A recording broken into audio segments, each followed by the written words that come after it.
I didn't have to decide. I contend that we are all born atheists because religions consist of a body of information that has to be imparted. And since we are born without language, it takes about a year before we can speak, that can't be done until after the age of 1 at least. So I didn't have to make a decision to become one. The only people who do have to make a decision to become an atheist are those who got indoctrinated when they were infants, and after a while they begin to question, look at it more critically. I know several people who have done this, and then they choose not to be a theist. So we all start out, it's our birthright to be atheists, and I chose my parents, luckily, not to be religious.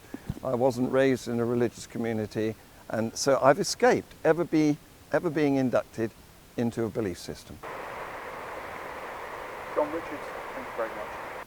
You're welcome. Thank you. It's my privilege now to introduce our major celebrity, somebody I've admired for many years, somebody I know you have too. I'm talking about Richard Dawkins.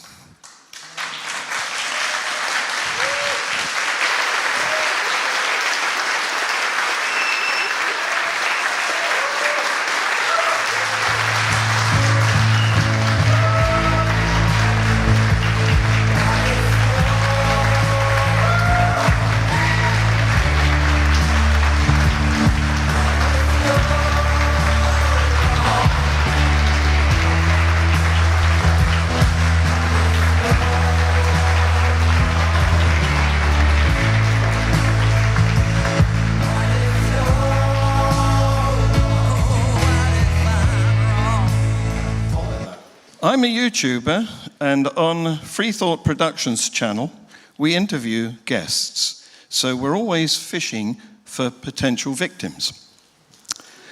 Richard is a very hard fish to catch. And understandably, because he's been the target of ignorant hatred. So, when I heard that he'd accepted our invitation to attend this event, I was really pleased. And the day I got the news, I collected my daughter from school, not this one, another one, and in the car, I asked her who the top atheist is. She didn't know, she's 15, So I said, Google it. So she put top atheist into the search bar, and guess who came up?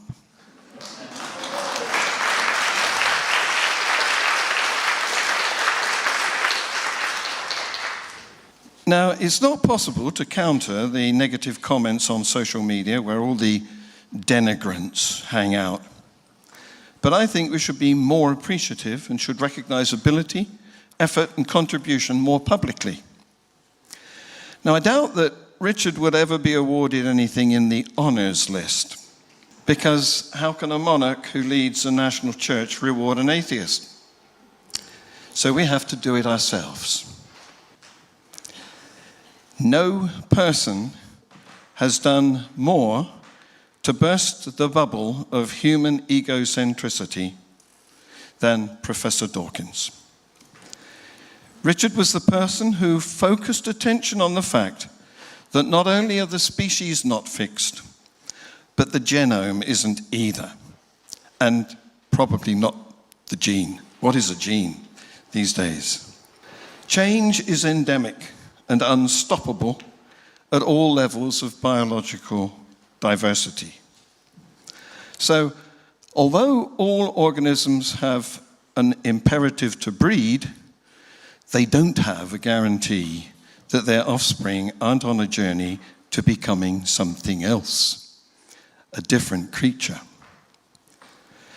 So, it took a long time for such humility to dawn on humanity.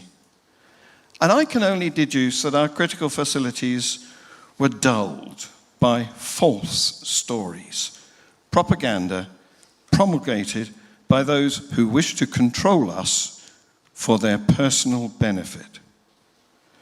In fact, in these changing times, minds are changing too. and in no small part, it's due to this man.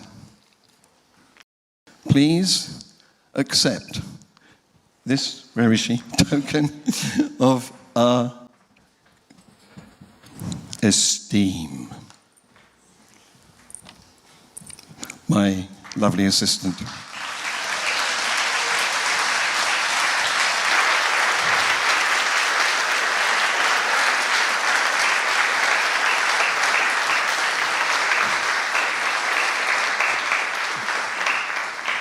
I'm going to hand him over to his old friend for a chat. Yes, thank you. Recently, I was looking to hire a venue here in London, so I made some phone calls to establish availability. One of the calls I made was to the Emmanuel Centre. It's a lovely venue. It's in Westminster. I expect some of you know it. And on the telephone, they told me that it was available on the date I wanted, but they needed more detail.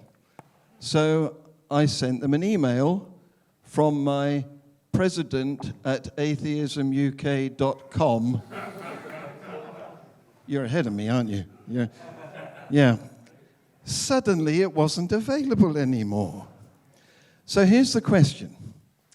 Can we discourage state schools from hiring their facilities to religious organizations? And how would we do that? Thank you. I'm afraid I really haven't got anything useful to say on the question of facilities hiring. I'm sorry, I'm going to duck that one. Wanting to ask questions by the look of it. We'll start over here with the gentleman in the blue shirt. Thank you. And thank you to our speakers, especially our passionate speaker who's just finished speaking. I didn't catch your name, I'm afraid. But I loved your presentation. I photographed all your slides. And with your permission... Copyright, I'm kidding. Yeah. I'm kidding, you're free to use them. I was going to say, with your permission, I'll use them for my speeches. The thing is, I'm the president of Atheism UK. Wonderful, welcome. And I would only need to change one word on your slides. And it would be Islam for atheism. Because it seemed to me that you were making the case for the irrelevance of Allah and Islam. The other question I wanted to throw at you, Emma, is does free thought presuppose free will? Oh gosh, that's a tricky question. Thank you, John. Gosh, that's going to keep me going. I suppose it must do, isn't it? I mean, it's impossible to think of the idea of thought being free, all that sort of thing. But I mean, it's sort of, I don't know. I would have to go back and think about that. It's a really deep question this time in the evening. But I mean, I think my gut reaction would be to say it doesn't make sense to talk about free thought without free will, because how can you decide what you even want to think about unless you have free will in the first place? Can you hear me at the back without a microphone? Yeah? Who needs a microphone? I'm a teacher. So, what is this? This is what imposter syndrome feels like, isn't it? Eh? I mean, imagine following them. So, anyway, ladies and gentlemen, thank you very much for coming. That's where you get to bid for this painting, portrait of Christopher Hitchens. I'm going to ask the technicians to put the eBay page on so you can see the bids coming in. Once you've taken that with your QR code, taken it with your phone, yeah? It ends in 2 minutes and 41 seconds. Yeah, so get bidding. Wouldn't that look great in your room? Who's it by? Well, it's interesting you should answer that, Douglas, because I looked at it today and it's been initialed by the artist with the initials JC. JC. It's been initialed with JC, so that's free. So I don't know what that's for. It's at 778 US dollars and counting. And we have 2 minutes left. And if I must admit, if I weren't not up here, I'd be bidding on it myself. But I want to show the audience the AUK campaign. It's rated free. Maybe you should use the microphone. I'll repeat what you just said. The AUK campaign is break free. And maybe we can continue to show the price so you can see where it's at. Can we go back? Yeah. It's at $1,020. And the proceeds from this will be going to the Atheist UK, by the way. So, Atheism UK is not against any specific faith, any more than we are against astrology. We can't stop people believing in nonsense. What we are is for rationalism. We want to promote rationalism. Last week, Netanyahu gave a message to the Syrians. He said, "We send the hand of peace to the Jews, the Christians and the Muslims." I heard him in my head say, "We send the hand of peace to the Goldilockians, the Humpty Dumptyans and the Rumpelstiltskyans." We are the majority now. Recent censuses and polls show that the UK population is mostly faithless. Now, we can't afford to be a silent majority. We have to become vocal.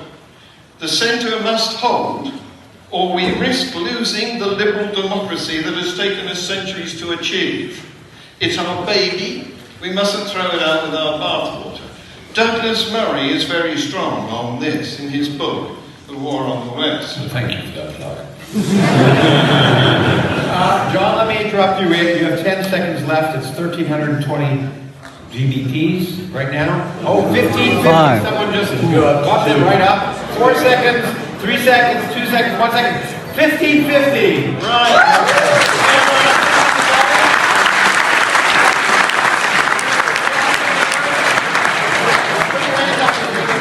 Well, John Richards, I'm pleased to say, is with us. He's the president of Atheism UK. Atheism UK is Britain's only distinctively atheist organisation. Thank you very much for coming on. You're welcome. Thank you for having me. No, pleasure. When was this Atheist Alliance established, and how many members are registered in the UK? Right. Well, there's a slight misunderstanding here because Atheist Alliance International is not the organisation that I'm with at the moment. Uh-huh.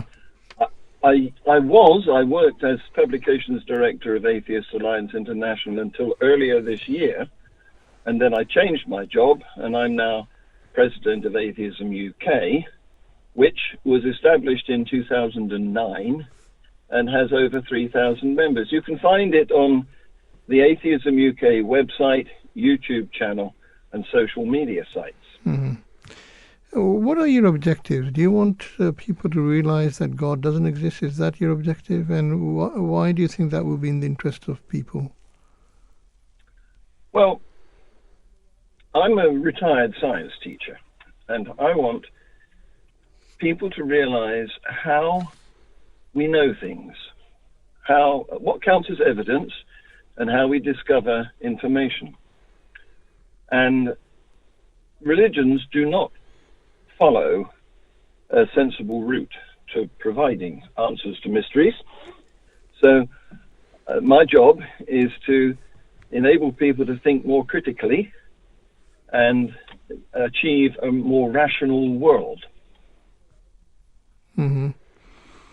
And many people who believe in God would point to the origin of the universe as evidence and God as being the first cause. How do atheists explain the origin of the universe, of matter, energy, and the laws which control them without the existence of God? Sure. That's being an atheist is simply a case of not being convinced by the claims of assorted religious people. So it's incorrect to expect non-believers to have access to specialist knowledge as a result of their atheism. However, if you ask scientists how they explain the origin of the universe, matter, and energy, I suspect that most will tell you that they don't know. Mm-hmm. In my experience, it's only religious people who claim to know the answer to that question, and they do so without any evidence. As for the so-called laws of the universe, these are mental models that were deduced by observing nature. And it's not right to think of them as controlling the universe. They don't correct or punish deviations. They are just representations of how things appear to behave. In fact, to illustrate how much they are mental models or maps of reality and not the territory itself, about 100 years ago, our models were revised from those of classical physics to those of relativity and quantum mechanics. Sorry, are you still with us? Yes? Okay. Yes, but surely that what you are saying is our understanding of those laws has changed. Those laws themselves have not changed. Don't you suspect that there is an originator of those laws, and that would point to the existence of God? I can't rule out the possible existence of a creator deity, but I don't have any evidence for it. Mm-hmm. And how do atheists account for the fact that for thousands of people, or yes, for millions and millions of people, thousands of years, people have claimed that they've experienced God, even if they do describe God in different ways, but they've all, testified to the fact that they've experienced God in such a way. I mean, how would you explain that? Is that just something that's fanciful? That's a good question. The answer I give is experiences are not evidence, and testimony is not reliable. I mean, I could testify that I have fairies at the bottom of my garden. You see, evidence must be shareable. You can't experience my headache, and I can't experience your stomach pain. So the only way we can communicate experience is by listening to what the person making the claim tells us, and then we have to decide whether to believe them or not. And that person may have been experiencing a migraine, an epileptic incident, or some other condition, and how would we know? During investigations using EEG equipment, patients' brains have been observed undergoing activity that they have reported as being in the presence of God. And similar feelings can be experienced at a concert or during exercise, and it's due to brain chemicals. Many people are convinced that they've been abducted by an alien, and they have a very vivid recollection, but do you think that really happened? It would seem doubtful to me. And are their beliefs in any way different? Is the validity of their experience not the same as that claimed by religious people? And are any of these claims true?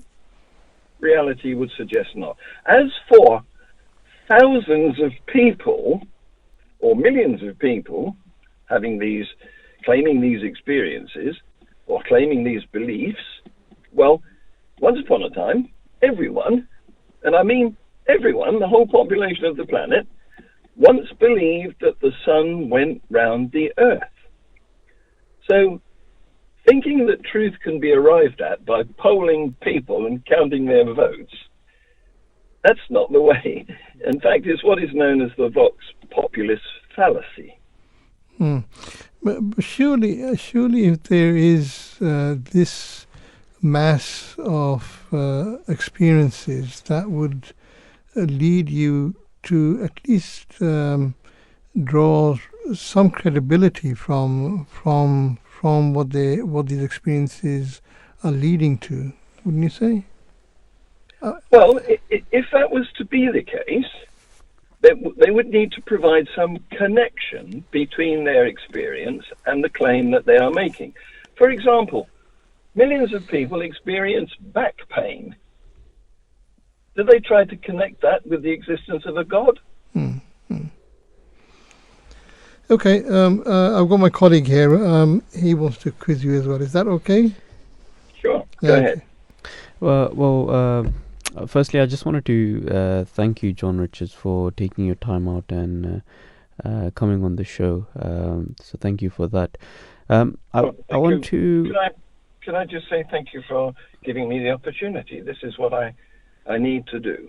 Thank you. So, do you think promoting atheism is indoctrination? Well, there you reveal a misunderstanding. Because you said promoting atheism, and that implies that you think it's an ideology. It isn't. Atheism is simply not being convinced by the claims of believers. There's no values or principles or doctrines or scriptures associated with it, so there's nothing to promote. What we are trying to do is get people to examine claims critically. Okay, thank you for that. And just lastly, I wanted to ask you,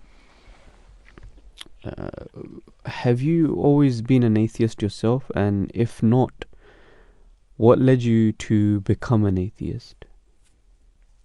Well, if you'll pardon me, I could ask that question back at you. Have you always been a Muslim? You see, the thing is, when we're born, we have no language. And so religious people have to wait until their babies can speak, until we can understand language, before they can sell their faith to us. And I was lucky because that never happened to me. If you'll pardon the expression, I chose my parents well. They weren't religious people, and they didn't live in a religious culture. So I count myself as very lucky, since I never got inducted into a faith, and therefore I haven't had to escape from one. And that means I haven't had to risk being stoned to death for apostasy. The thing is that those who discover, after wasting years of their lives in a religion, that they were deceived, they are the most militant, most aggressive atheists, because they have a justifiable grievance to be angry about. Now, you can find more about me on my Free Thought Productions YouTube channel, where you will be able to see me debating lecturer Imran Hussain at Manchester University Islamic Society last year. John, before you go, you mentioned when starting this discussion that as a scientist, this is something that you cannot bring yourself to believe in the existence of God. But many scientists do believe in the existence of God. I was particularly thinking of Isaac Newton, who pointed to certain observations of his that pointed to the existence of God. The opposing thumb was one, and the first, was it, and one or two other things, but the opposing thumb was one of the aspects that he drew attention to, that for him convinced him that there is a creator. So where do you stand on that? Well, again, that's a good question.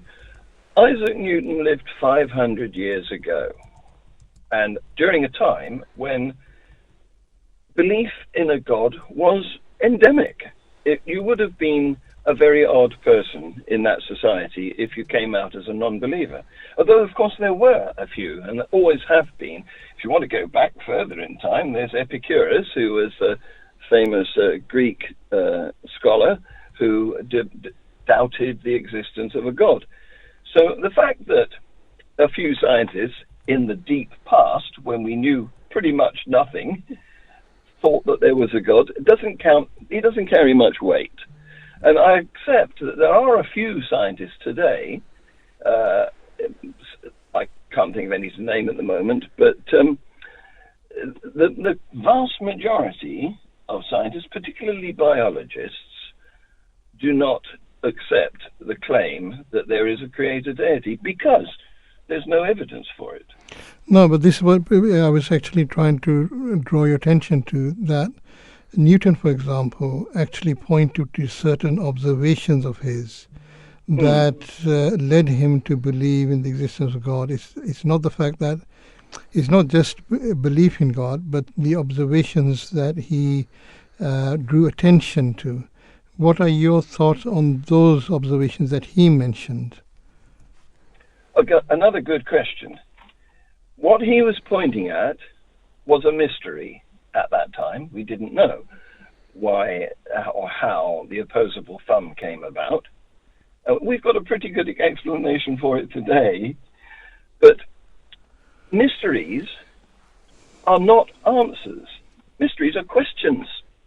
And so claiming that because we don't know this, my God done it, it's not logical. Okay, no, thank you very much. I would love to talk to you longer, but our time is up, I'm afraid, and we've got another caller as well that we need to speak to. So, John Richards, thank you very much for coming on and sharing your thoughts on this very important subject. President of Atheism UK, and you also gave us a website, didn't you? Yes, atheismuk.com. Excellent. Thanks very much. And I wish you all the best. Thank you. Thank you very much. You know how to contact me. I'll be happy to come back. Okay, great. Thank you. Bye-bye. Thank you. Bye-bye.